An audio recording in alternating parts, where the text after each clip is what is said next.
Good morning. My name is Dan Runde, and I'm a Senior Vice President and hold the Schreier Chair in Global Analysis here at CSIS. I want to welcome everyone around the world who is streaming this live from your homes as we begin our conversation with Ahmed Saeed.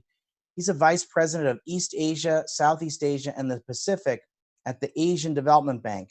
If you don't know the Asian Development Bank, you should. It's a great force of good in Asia. And is one of the key tools and instruments that the world has to respond to COVID-19. I'm really pleased to have Mr. Saeed join us this morning to discuss economic outlooks for Asia, as well as the ADB's role in member country responses to the pandemic. But before we go further, I want to remind all of our viewers that this is an interactive virtual event. We are doing live Q&A, so please go to the event page on csis.org and use the Ask Live Questions Here button to submit your answer. Again, use the Ask Live Questions Here button to submit your answer. Ahmed, thanks for doing this. I'm so pleased to have you here at CSIS. No, well, thank you, Dan. Thanks for having me. It's you're a great friend of the ADB, and I'm excited to be here as well. So thank you. Great. Tell us about how is ADB responding to the COVID-19 crisis, and what's the outlook for Asia given what's happened? Sure. Maybe I can just to begin. Perhaps I'll just say a few words about the ADB because perhaps not everybody who's with us today knows the institution. The ADB is a multilateral development finance bank. It was set up in 1966. We have 68 member countries, of which about 45 to 50 are eligible for our lending. As the name Asian Development Bank implies, our activities are mostly restricted to the Asian continent. I'm responsible for about half of the bank's operations, the region stretching from Myanmar and Mongolia in the west all the way through the Pacific Islands in the east. It's a very diverse region, including everything from the PRC to the very small island states of the Pacific. And I thought, Dan, just to, at the outset, what I might do is just speak a little bit about the impact this crisis has had on our member countries, as well as about our role in supporting the policy response. But before doing that, perhaps I can make a few points that may be known to our audience, but I do think bear repeating in light of the current crisis. First, this is an extraordinary public health, economic, and humanitarian crisis. None of us has ever seen anything like this. And because none of us has seen anything like this, none of us really has a crystal ball. And we're dealing with tremendous uncertainty at a time of very, very high stakes. Second, it's quite possible we're still very much in the early stages of this drama. As you know, Dan, economists often talk about anchoring bias, the natural psychological process that leads us to expect the future to look a lot like the present or the past.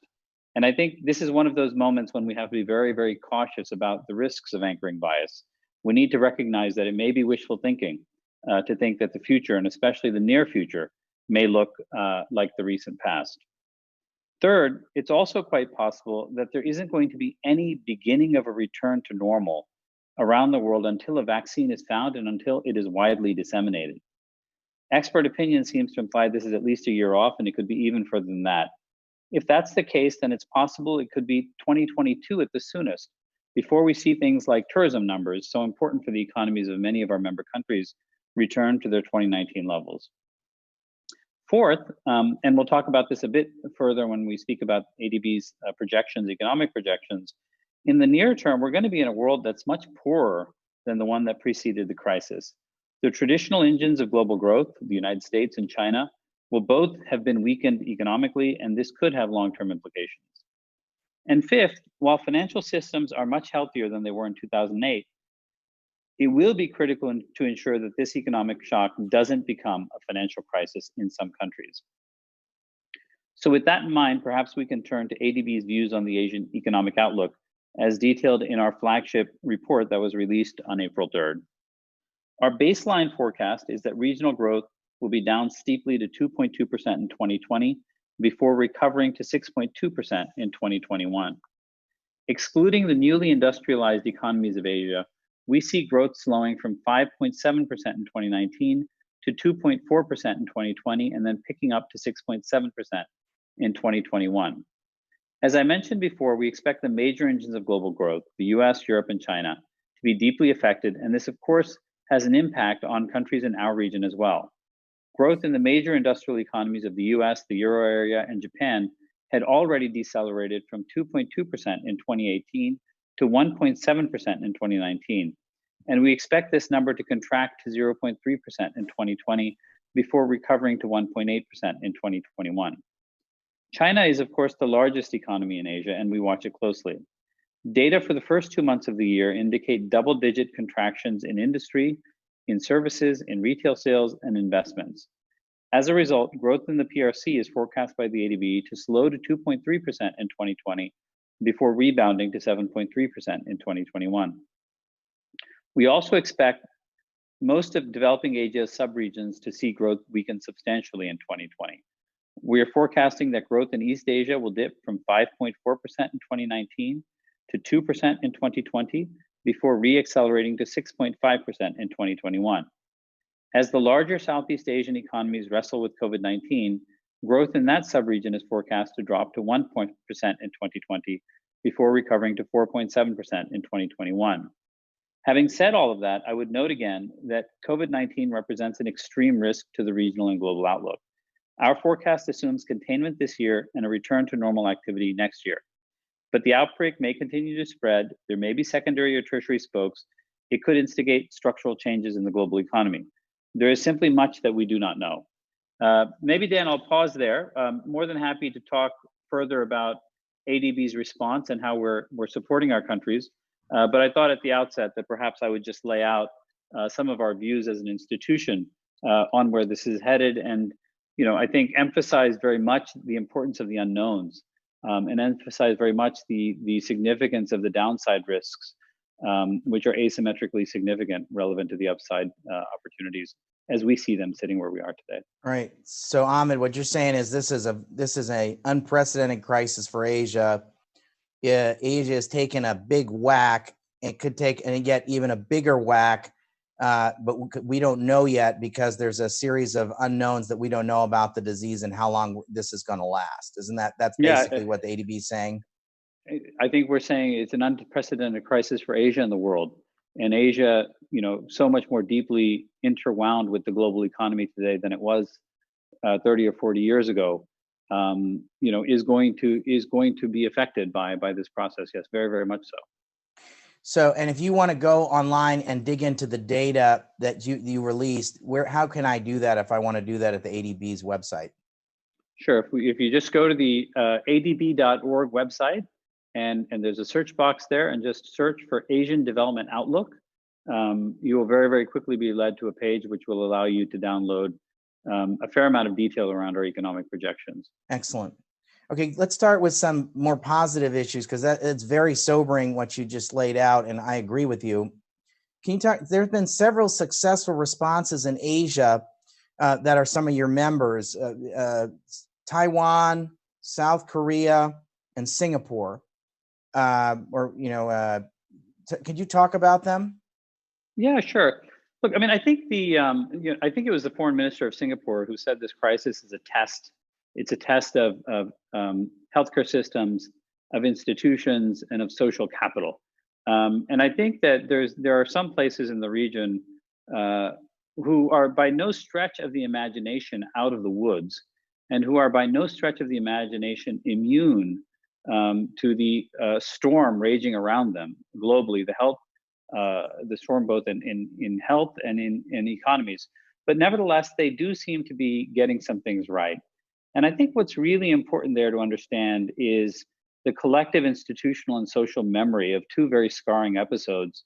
The first, of course, being 2003 and the incidence of SARS, which began in East Asia and then spread throughout Southeast Asia.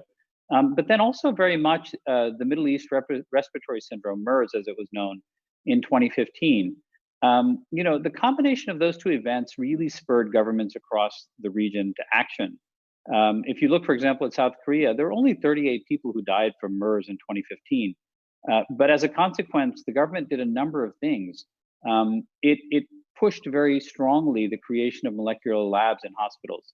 It pushed very strongly the expansion of private sector virus testing capabilities. It significantly invested in the institutional capabilities of its CDC. And very similar things happen in other places like Singapore as well.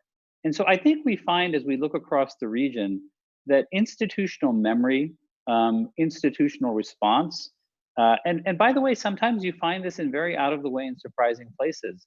If we look at the very small, very vulnerable, and very fragile Pacific Island states, places like the Federated States of Micronesia or the Cook Islands or Kiribati, these are places that have a very deep recognition of risk, and they've struggled with things like measles outbreaks and dengue outbreaks, and they were amongst the absolute earliest countries to start isolating themselves. And I remember, since I have responsibility for ADB's work with these islands, I remember in the early stages of this process, there were people sort of bemusedly sort of saying, "Oh, well, what are these guys doing? They're cutting themselves off." But in fact, they had the memory, they had the experience, and they were proactively protecting themselves from what's happening around the world. Talk about how our member countries, you have 48 countries at the Asian Development Bank that are borrowers. I think that's the case. Which member countries what are these borrowing countries asking for in terms of help from the ADB? Sure, maybe I can talk about that. I think, we call ourselves a bank. And so I think the immediate reaction is, well, okay, so you provide money. And I think that's certainly true, but our relevance as an institution to our member states has always been about much, much more than money. I think the relevance of the development banks has always been about their ability to bring together insight to address very complex problems, to help states that may not have the internal institutional apparatus to grapple with certain situations, tap into global expertise that also understands their local context. That's never been more true than at a time like this, when you're literally dealing with an issue of first impression for every country around the world, and one that demands deeply interdisciplinary perspectives cutting across economics, finance, epidemiology, knowledge of healthcare delivery systems. And so we're seeing a tremendous demand on the resources of our institution. It's really quite heartening, actually, Dan. I mean, we're all working from home, but across this bank, everybody is stepping up. I mean, it's this amazing feeling, and technology is enabling it in a huge way. The same technology we're using here in this forum. But we're really being asked to do a number of things. Our first and most immediate response as an institution was to tweak a few tools we have that are really designed for disaster response, to make them available for pandemic response. So we have something called the Asian Pacific Disaster Response Facility. We have something called the Contingent Disaster Facility.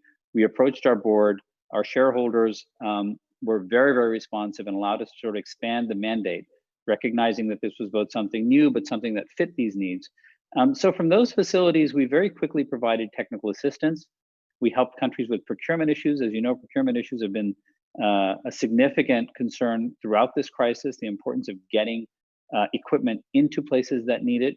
And so we processed early on a number of relatively small dollar value actions that really had a big impact.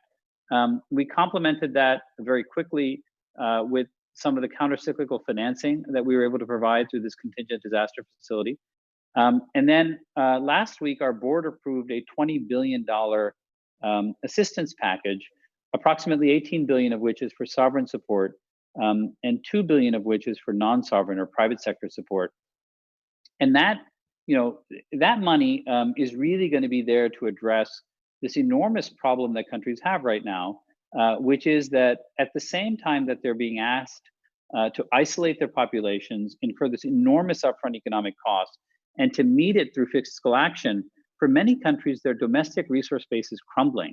For many countries, tax receipts are running 20–30% below trend. And so we feel that we as an institution have a role to play in supporting them to meet and finance that gap. But even more importantly, I would say, sometimes we get this question, are you just providing money? Are you also providing support? Are there conditions attached with your money? One of the interesting things about the current crisis is that there's total and complete alignment between the ADB and its developing member countries. Conditionality is important when you're trying to convince somebody to do something that they don't otherwise want to do, but that you believe is good for them. Alignment is a much better thing. And so in parallel with our financing, we are having, conversation after conversation after conversation, where we're leveraging the capabilities of this institution to think carefully about this really deep and fundamental and difficult problem, which is, how do you balance the health of your population against the health of your economy? How do you test? How do you build up your healthcare systems? How do you get the data? How do you impose social isolation measures in a way that allows for a de minimis level of economic activity? These are really, really hard questions, and my colleagues at the ADB are struggling with them literally almost every minute of every day. And I have to be very candid. I'm very, very proud of this institution at this time.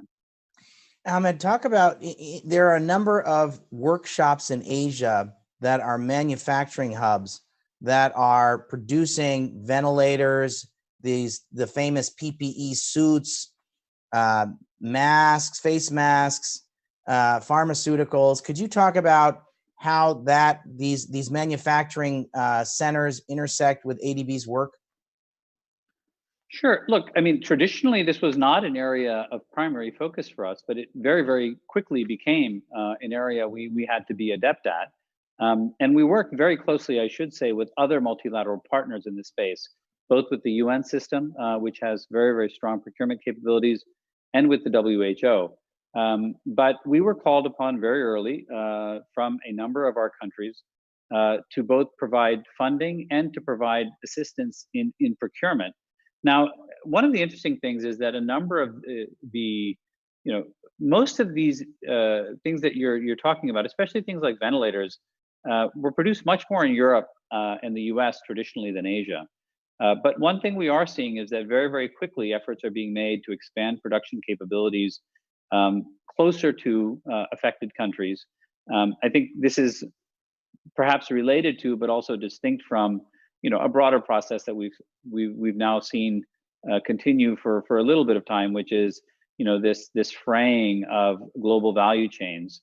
But our role really has been not so much to stand up manufacturing as to assist countries in accessing available equipment. In certain cases, we'll do things like, we have some very, very small countries, and these days, if you got a $1 million order for PPE, there's a hospital in the United States that's bigger than you. And so it's very, very hard to get to the front of the line. So we've been doing things like aggregating orders from different countries, working with the UN and other agencies, working directly in some cases with the governments of countries where they have manufacturing facilities to sort of get preferential access for other sovereigns. This is very much trial by fire. It's very much people working very hard to solve problems every day, but it's certainly an area where we've been making an effort, and it's extraordinarily important. There were some trends before COVID about changes in global supply chains and changes in supply chains in Asia. Are you seeing any kind of changes in the way supply chains are arranged in Asia during this COVID crisis? So I think, Dan, I think it's too early for us to know precisely the medium to long-term impact of the crisis, and in part that's because of the point that I made earlier, which is, we may very well still be in the early stages of this, and we don't know what the world would look like on the other end. But I do think, your point is a good one, and I do think it is a perfectly fair expectation that certain trends we saw going into this crisis will be exacerbated coming out of it and during it. And one of those trends, I think, globally, was this view developing within countries that they did not want to be as reliant on a globally dispersed supply and value chain as they had been historically, in particular for critical products, many of which are in the healthcare ecosystem. So my expectation would be that, as with many such events, it will probably accelerate certain trends that existed before the crisis. It certainly would be no surprise to me if this is one of the trends that was accelerated. We would, I think, from the perspective of the ADB as an institution, we do know and we do feel that the process of globalization has been one that has had a very strong and positive impact on the quality of life and on the income of people in developing countries. And so I think one of the challenges for the development community, if we enter a period of time when the forces that have promoted globalization begin to slow down, one of the challenges for the development banking community and for the development community more broadly will be to ensure that the economic cost of that does not fall more on the shoulders of families and people who may be more vulnerable. Yeah, I'm worried, Ahmed, that we're going to see a lot of slippage. And there've been 20 or 30 years of progress.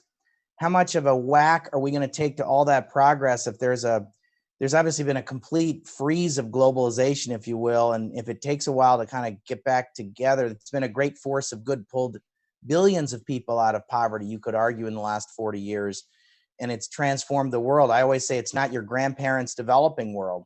It's richer, freer, more capable, with more agency, with more options. What happens if we go back to our parents' developing world, if I can put it that way? What if we lose 20 years or 25 years? It'd be terrible. I think that would be a horrible outcome. Absolutely. But it's possible, right? I mean, it is possible. I mean, some of the metrics and data you're putting on the table translate into significant setbacks in terms of economic and social and other forms of progress. I think the 2 to 3 standard deviation outcome will always be a very disturbing one. If I sort of say, what is my base case expectation? My base case expectation would be that that there is some localization of supply chains. That may be partially a good thing in that it may lead to some net. There may be, well, let me put it another way. There may be countries that benefit.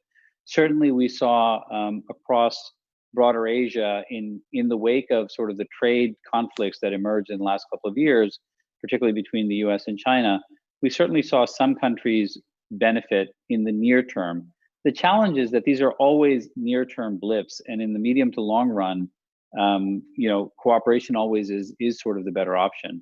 So I share your concern very much. I hope that we find a way to navigate this while continuing to maintain the benefits of globalization. I think we all recognize, certainly speaking for myself, not speaking for the institution, but speaking for myself, I certainly recognize that perhaps I wasn't as aware that some of those who were negatively affected by the globalization process, and I think there's a broader recognition, much broader recognition today of the importance of inclusive growth. That globalization alone isn't enough, that the growth that results has to be inclusive, that it has to be broadly shared. But I think these are really important questions. I think that we're currently at a moment when policy officials, finance ministers, central bank governors, political leaders, they don't, I think at this exact moment, have the bandwidth to focus on those issues. But what has been interesting, Dan, is that they're already coming to us and sort of asking these questions and asking the institution to start thinking about the other side. And I think it's extraordinarily important that we think about what the other side of this crisis looks like. There's a former finance minister of Indonesia, Chatib Basri, who says that good times make for bad policy, but bad times make for good policy. Oh, boy. And so my hope would be that these are pretty bad times. My hope would be that we come out of this with some good policies. I'd suggest the ADB think about putting together a high-level commission of your members, included folks who are from your member shareholders, to help you think about how we what happens in Asia when we come out of this.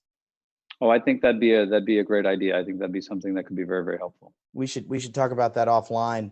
Let me put one other thing on the table, which is one of the conversations you're seeing around the world is the issue of what's being described as debt forgiveness. If I say the word debt forgiveness, what's your reaction to that term? It's great. I'll take it if somebody's offering it. But there's different kinds of debt, right? There's different categories, right? There's different categories of debt. And right, exactly. I'm all for it too. That's great. I'm available. I've got some credit card debt I'd like to have forgiven too while we're talking about this. But Ahmed, there's different kinds of of debt that when the term debt forgiveness is thrown around in the G20, that means different things. But also, I get the sense that we need to think about debt forgiveness in a larger context of other interventions. So absolutely. So maybe just to back up, as I was saying earlier, there's a tremendous need for fiscal action globally. Okay, governments need money, and their need for money solves a critical problem at this time. And they need that money because the very act of fighting this disease, the flip side of that coin is shutting down economies. It's killing demand. It's actually killing supply as well. So it's this enormous dual shock. At the same time that governments need money, governments are unable to mobilize domestic resources in the way that they were previously because tax receipts are plummeting. So the question, I think, the debt forgiveness topic, the broader question, the broader rubric that it sits within is, how do we create fiscal space for the countries that need it at a time when that fiscal space is absolutely essential for human welfare? So that question then, I think, has a number of different answers. If we take the set of countries which are already extremely poor and which are extremely vulnerable and perhaps have debt burdens that already are at the upper end of the threshold, for that particular set of circumstances, it may be, depending on a particular country context, that debt forgiveness is an appropriate and needed part of the solution. And so, as you alluded to, the G20 in the most recent finance ministers meeting called for bilateral debt relief and also called on commercial creditors and with a series of caveats, potentially MDBs, to join that as well. In that case, what they were asking for was a debt standstill for a certain period of time. So actually not debt forgiveness.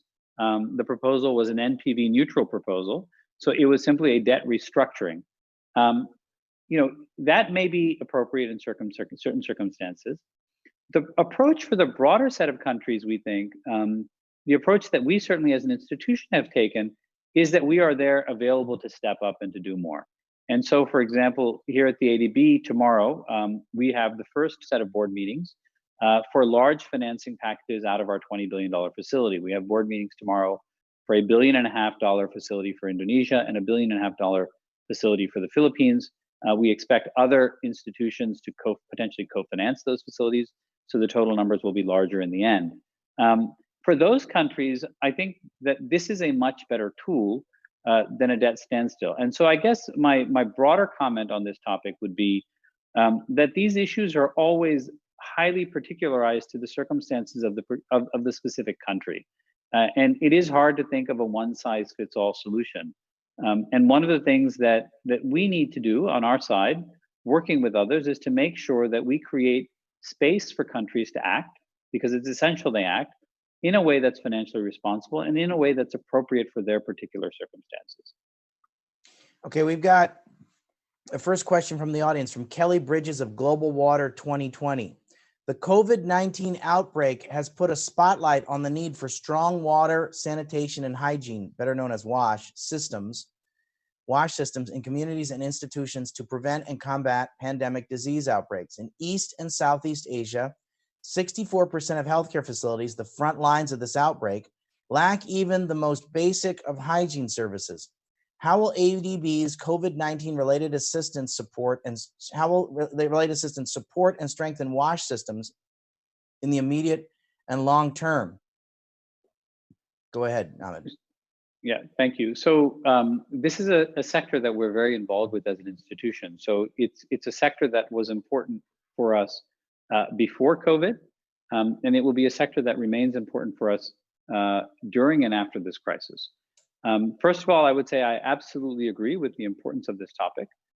It's an enormously important topic. It has immense impact on human welfare and on health. I think that going forward, we will need to step back and think more holistically about health issues than we have in the past. And certainly water and hygiene and sanitation, summed up in that excellent acronym, WASH, as you said, will need to be a very, very important and central part of that. Okay, great. So I've got now one from Yanina in Washington. How do you see COVID-19 changing your work even after the pandemic is over? So I think that it's going to, I think development banks have recognized for some time the importance of institutional change. So the ADB put together a strategy 2030, which really talked about, in many ways, about our need to move from sector-specific solutions, power, water, to tackling much more complex integrated problems like climate change, problems like urbanization. And I think that one, not dissimilar to, as we were talking about the impact that COVID-19 will have on globalization, I think that the pressure that comes as a consequence of this crisis is going to force us as an institution, to progress that journey more rapidly than we would have otherwise. And I think that that's very, very clear to me. We have a phrase at ADB, we speak of ourselves as one ADB. And what we mean by that is that we were a well-functioning organization before, but we had a certain structure and people operated within their relative parts of the organization. If you were in our private sector arm, you did private sector. If you were in the water business, you did water. If you were in economic research, you did research. If you were in climate change, you did climate change. And one mantra that we've had at this institution for a couple of years now, and a very, very important mantra, has been one ADB. And I think we've all been trying. Certainly in the year that I've been at ADB, there's been more than a good faith effort to make it a one ADB institution. But it's been absolutely amazing to me. Literally from the day that this city went into lockdown, it has absolutely been one ADB. People working together as a single team, people bringing interdisciplinary perspective to complex problems. I think these are the ways that we're going to be asked to step up. We've always provided financing. We've always provided knowledge and insight. I think we as an institution have had the privilege of being a trusted counterpart to the officials we deal with. But those officials are going to need much more thoughtful interdisciplinary perspective on a very complex set of problems. And we're going to have to continue to step up in order to be there to deliver what they need. I got a third question from Marina at Harvard Business School. She wants to know about that there's been an enormous disruption for equity markets and the private equity market as well, and for the banking systems in your region of the world. Can you talk about how the ADB is working to support financial institutions and capital markets?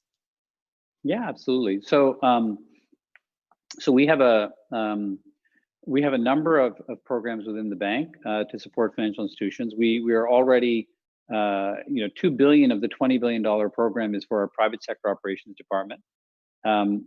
One very, very important part of that will go to an existing supply chain finance program that helps support the issuing of letters of credit into places where otherwise the cost would be prohibitive. And in that way, we really promote and support trade activity and trade finance activity.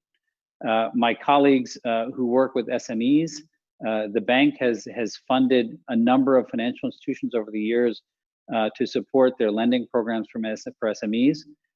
As I think many people know, that SMEs are both enormously important for growth and for job creation, but they're also enormously vulnerable at a time like this because people are not able to get to work, because there are cash flow constraints. And so we'll be significantly bulking up our SME financing business.